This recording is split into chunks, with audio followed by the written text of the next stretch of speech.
After World War II, the United States, as well as some of its allies, particularly Britain and Australia, and I think New Zealand, would occupy Japan, but it would be the Americans who would be the dominating force in this. And the dominating figure within that occupation was a man named General Douglas MacArthur, who was in he's a fascinating character. In many ways, a great general. Was really good at PR for himself, which led many people not to like him. He was also extraordinarily arrogant. He was also a fairly devout Protestant Christian. And he wanted, when he came into Japan, he said, we need to fix Japan. We're going to completely transform Japan. And to give you an example of this, he had this picture taken of him and the Japanese emperor. And you can see here, if you look at this, MacArthur, who was known for being extremely formal, here is very informal, right? You can see he doesn't have his top buttoned. He doesn't have a tie. He's got his hands in his pockets. And there next to him is the Japanese emperor, who is much more formal. Now, what he's saying is, I'm bigger than the emperor. The emperor is not a god. If you do think he's a god, I'm a bigger god, right? And this is kind of a general rule. You may have heard it said when you go to a job interview, and this might not be the advice anymore, but at least it was in the past, you should dress one step above the people interviewing you, right? The person who is above can actually dress more informally than the person that's below, right? So, usually when you go to a job interview, you want to dress up. Quick aside, usually Lander does have some clothes that can lend out if you're going for a job interview and you don't have the necessary formal clothing. But the key thing here is what Douglas MacArthur is saying is, I'm bigger than the emperor. And the emperor is no god, and certainly less powerful than the United States. And he actually encouraged the coming of missionaries to Japan. And he believed he was a Christian. He thought that would be good for Christianity, but he also thought that it would be necessary for Japan to find some kind of meaning after it had been defeated, and that it would make sense to do that through Christianity. And you can see here, this is a propaganda poster from the time period. It's in English. I don't know what Japanese people would have thought about this. Is aimed at an English audience, but it's saying this is what the SCAP is, the Supreme Command of Allied Forces in the Pacific, if I remember right. But that's in charge of the occupation of Japan. And it says, we are eliminating militaristic state Shinto. We're weeding Shinto out of schools. We're guaranteeing the freedom of all religions. So they're saying you can't have no more of this whole, their sect Shinto and their state Shinto. One is religious, one isn't. We know it's all religious. It's all involved worshiping the emperor. And it's that kind of emperor worship that led to these problems. So we're going to get rid of that. And we're going to guarantee freedom of religion. And in the Article 20 of the Japanese Constitution, which we wrote for Japan, this was written by Americans. It's still their constitution today. They have not amended it. So it's fascinating because it's like we forced them to accept this constitution, and the Japanese people liked it so much they haven't changed it. They may change it later, but for now it's not been changed. But in any case, Article 20, freedom of religion is guaranteed to all. No religious organization shall receive any privileges from the state nor exercise any political authority.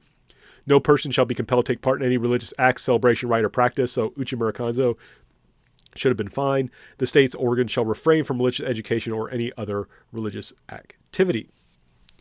So if we consider this seems very similar to Korea, right? This seems very similar to Korea in many respects, right? Korea is going to go through this amazing growth in terms of Christianity. So goes from just a couple percent after World War II to about 25% today. And this does not happen in Japan.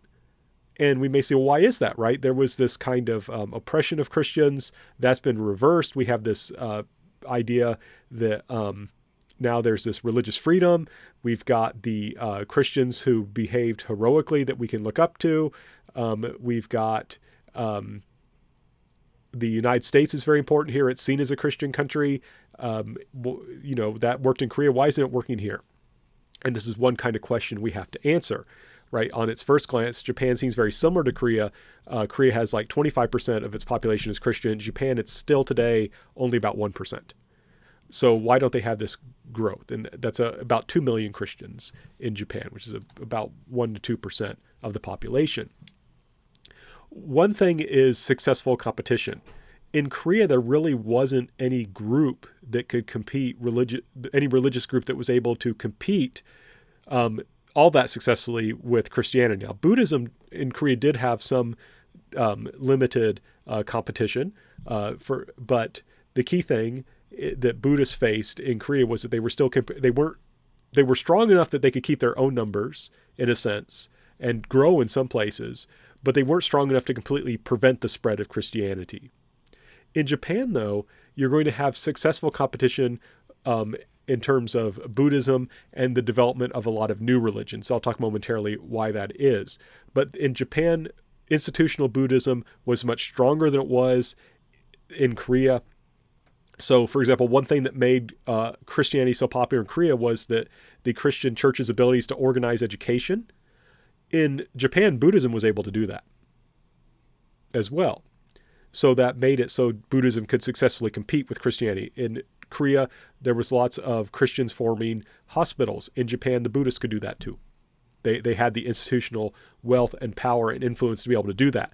So Buddhism was much more able to compete with Christianity.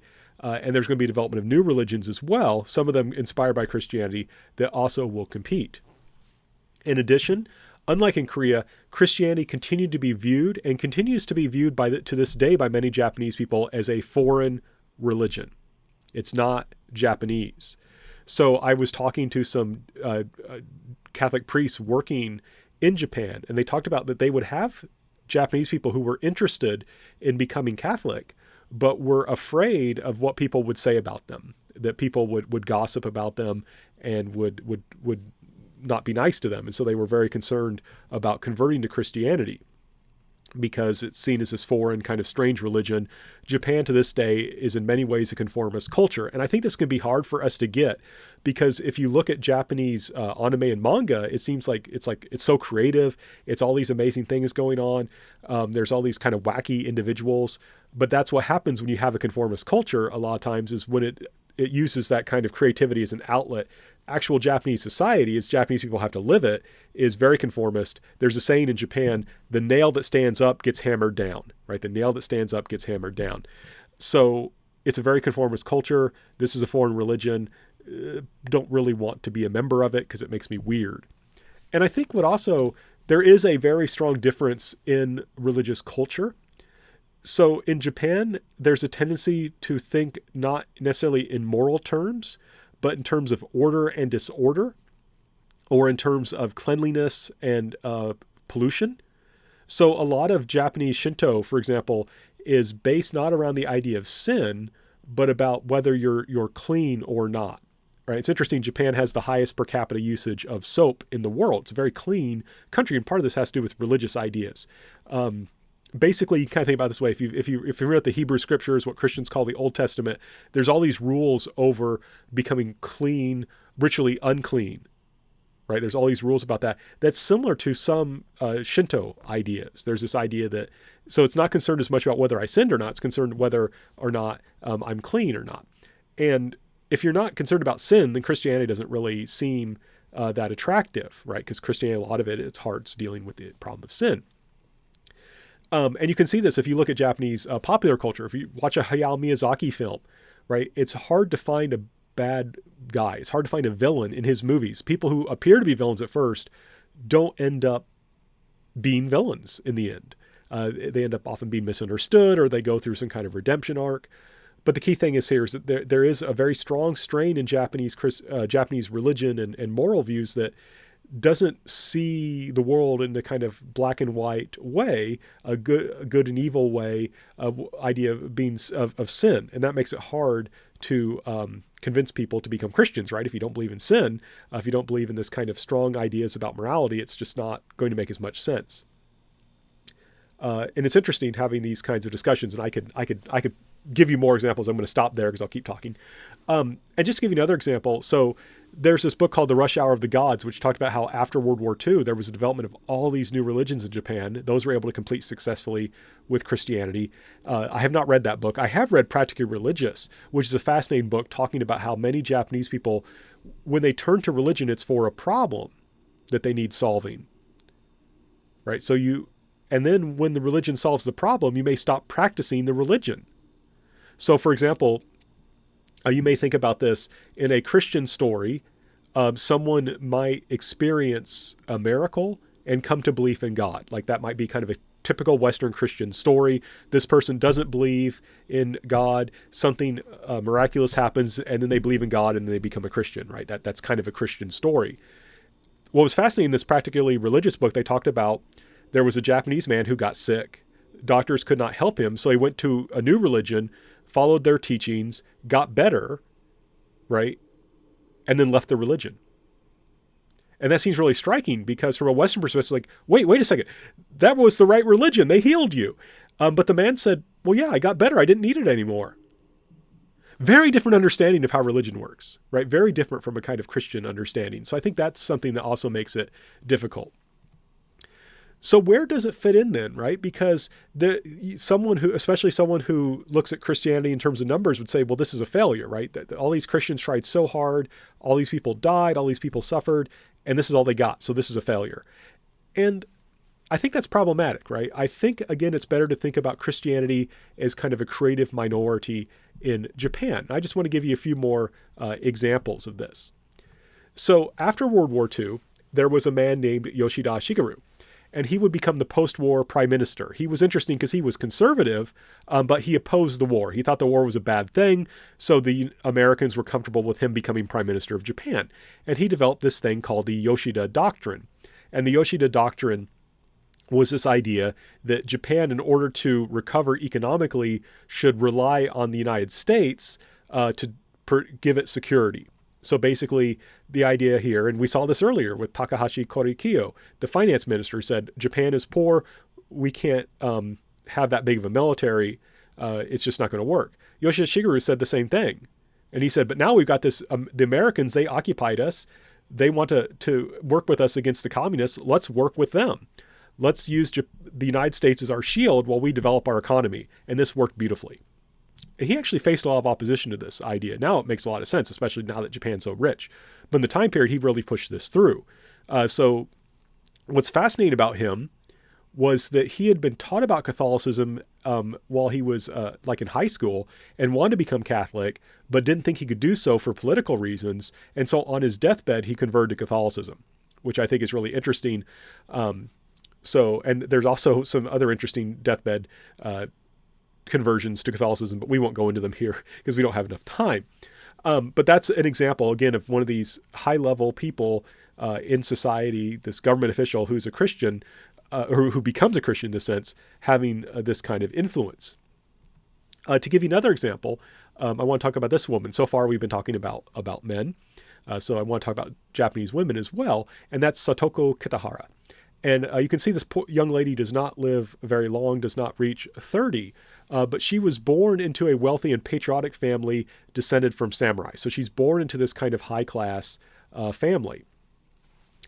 And her father and brother-in-law both fought in World War II, and she went to help an older brother working in an airplane factory. And you can see she would have done this, right, when she was only in 12, 13, 14, 15 years old, right? That's about the time World War II is going on, is when she is a tween going into her early teens. And she had a lot of bad experiences. While she was helping work in the airplane factory, she had to endure American bombing. She developed tuberculosis from the difficult conditions there. And she was really concerned about what she called unchaste behavior in the factory. But basically, I guess some of the guys and gals were sneaking off. And that was something that concerned her. And she was a young lady at this time, I think. And I think this points to her idealism. And so once the war ended, she was really struggling with the meaning of life and the meaning of death. Because, like many she comes from this patriotic Japanese family. They were told, if you give everything, we will win this war. This war is to protect Japan from imperialism against the evil Americans and other Western countries. And then what happens is she learns that, first of all, that the Americans aren't that bad. They're occupying Japan, but they're not behaving all that badly. In fact, they're bringing in food to help take care of us. They're providing us with security. They're helping us to rebuild. So they weren't that bad. And then she learns about, we Japanese people, we carried out all these terrible atrocities. And, my family participated in this war. What does this mean? We thought we were told if we sacrificed everything that we would win this war. We lost. We were told that the Westerners were evil. They're not. I've got tuberculosis now, so I may not live very long. What does all this mean? And what happened was she started reading, and she read some of the books by a man named Albert Schweitzer, who is an interesting guy. He was in some ways an unorthodox Christian, but he really emphasized the practical side of Christian living, that if you're a Christian, you need to live out Jesus' command to love one another. And he was known for that. So that was something that attracted her. This man who, in the name of Jesus, an imitation of Jesus, was sacrificing his life to help other people. And also, she just talked about how she would go into churches, and particularly she went into Catholic churches with all the statues and the imagery, and found them very moving.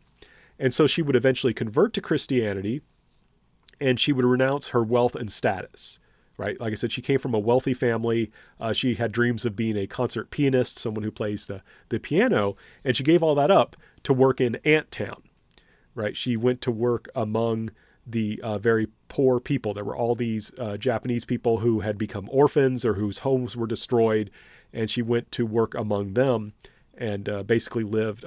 They were mostly rag pickers. They were people, basically, they would go through your garbage to find anything valuable to sell, to find food that maybe they could still eat to eat. They lived very poor lives, and she voluntarily gave up everything to work with them. She would eventually die of tuberculosis. That's why she dies young. And then her cause for canonization is underway. And one of the steps in that is to be declared venerable. That happened in 2015. So there is an attempt by the Japanese Catholic Church to have her declared a saint, which I think would be really cool, because in Japan and many other countries, the only saints are people who got executed. They're martyrs, not people who simply led quiet lives. And I'm not being critical of martyrs, but it would be good to have some people who were not killed for their faith to also be recognized as saints, in my opinion. And this was, I think, someone it would be wonderful if she was recognized as such. And those were both Catholics. I want to end talking about a Protestant. Technically, this is a member of the Episcopal Church, but that's Sawada Miki. And Sawada Miki was a non-Christian Japanese woman, but she married into a powerful Japanese family that was Christian, and her husband was a diplomat. And she would also convert to Christianity and took her faith very seriously. And similar to Satoko Kitahara, she was bothered by a lot of the problems that happened in Japan, right? Japan, remember, after World War II, you had this great physical destruction. A lot of people are dead. And there's a kind of moral destruction that's going on as well, because many Japanese say, we thought we were behaving morally. All these terrible things happened. All these people died. Let's just get as much enjoyment out of life as we can. After the World War II, for example, there was skyrocketing amounts of drug use among Japanese people. There was mass malnutrition and starvation, high rates of crime, lots of things going wrong. And there was also an increase in, I'm trying to think how to put this, there was a lot of sex workers. There was a lot of unplanned pregnancies and abandoned babies. And the story goes that Sawada Miki was in a train, and it was a very crowded train. There was all this luggage everywhere, and there was like a top compartment and where you stored your luggage, and a box fell out of the compartment, landed in her lap, and she opened it, and there was a dead baby inside. Someone had abandoned the baby on the train, and the train's very loud. No one heard it, and the baby just died. And this was horrifying to her. And a lot of these babies were the children of Japanese women and American soldiers. And so they were biracial. And you can see, if you look at this picture here, you can see these are children who look kind of Japanese, but not completely Japanese. And that's why they're biracial children. And these children faced particular difficulties because most Japanese people would not want to adopt them. They wanted to only, there's severe physical suffering and economic depression. So there's not a lot of people who they're having trouble taking care of their own kids, right? It's hard to adopt any child, but in particular, they don't want to adopt biracial children because they're not fully 100% Japanese. So these children face a lot of difficulties. And so Sawada Miki devoted the rest of her life and her family's fortune and went out fundraising. That's why, and founds this thing called the Elizabeth Saunders Home, which is named after one of her donors, to take care of these kids. And I had the privilege to be able to visit the home. There's not, this isn't so much of an issue today in Japan, but it still exists and still helps children in difficult circumstances. But here you have this woman who faced a really sad, serious problem and responded to it in a way that she understood as imitating the love of Jesus, right? Saying, okay, these kids are the outcasts, they're on the margins, I'm going to take care of them. And again, so maybe Japan doesn't, if you look at this in terms of success of Christianity in terms of numbers, yeah, Japan's a failure. But you look at this also and you say, whether you're Christian or not, I think Sawada Miki had a positive impact on Japanese society.